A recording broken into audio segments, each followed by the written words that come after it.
Now, let's move on to part 2.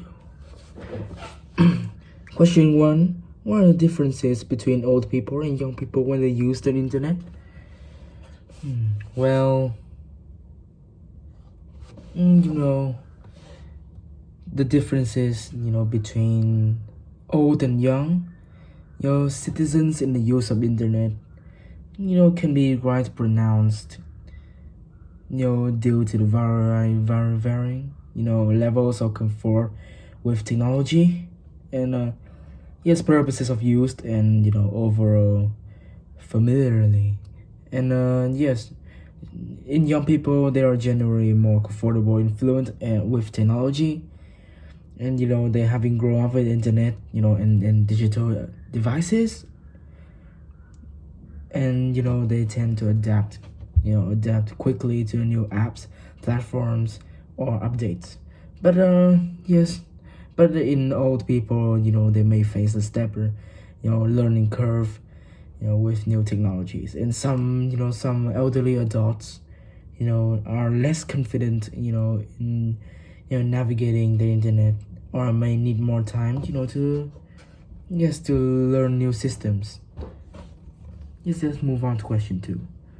What kinds of people would still go to a library to read and study? Well, despite the prevalence of digital resources, many people still find the value in visiting libraries for reading books or studying, and they often go to the libraries to find a quiet place to study and assess academic resources, and yes, and they use the facilities to like computers or study rooms, and libraries can it also provide access to textbooks or academic journals, in order to not to available on online. Let's move on to question 3. Is the library still necessary, and why? That's a good question. Give me the moment to think. Yes, libraries, are still necessary, for several reasons.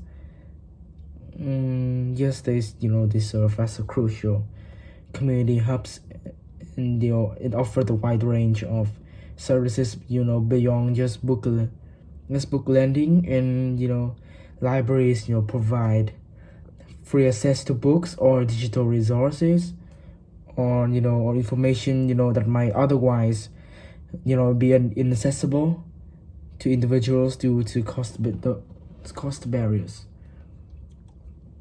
Okay, let's move on to question 4. Why do some people like to read the news on the internet instead of getting on the TV?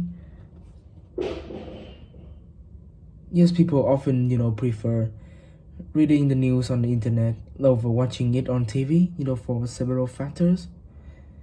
The internet allows users to access news anytime, anywhere, and without waiting for scheduled broadcast. And news can be read on smartphones, tablets, or other mobile devices, which is make it easy to stay informed on the go.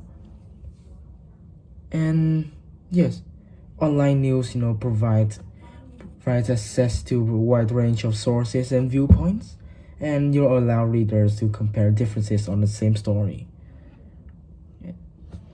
And yes, let's move on to question 5.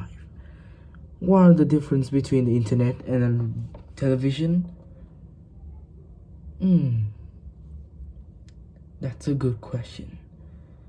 The internet and television, both, powerful communication and, information tools, but then they differ significantly in several aspects, such as, the interactive on demand, or the wide range of content, and just offer diverse content types belong beyond news and entertainment, and yes, it's including educational resources, social media or user generated content, or and just it's including choose what to access or consume at your own pace. Let's move on to a final question of today. What are the most popular and the least popular apps in Vietnam? Well, there there are some of the most popular and less popular in Vietnam, such as Zalo, Facebook, YouTube, or your Grab. Yes, because they are older messaging app. It's similar to WhatsApp or Snapchat. But it widely used in Vietnam for messaging, voice calls, or social network, and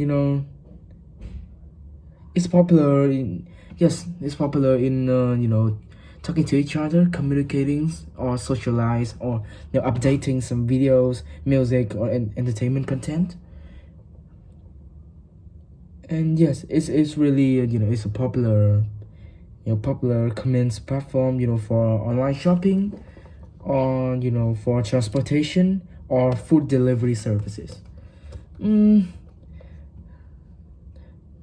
there are also least popular apps in Vietnam. The apps is specific to other regions or countries. They are not gaining traction in Vietnam, or their apps have faced competition from the more popular alternates.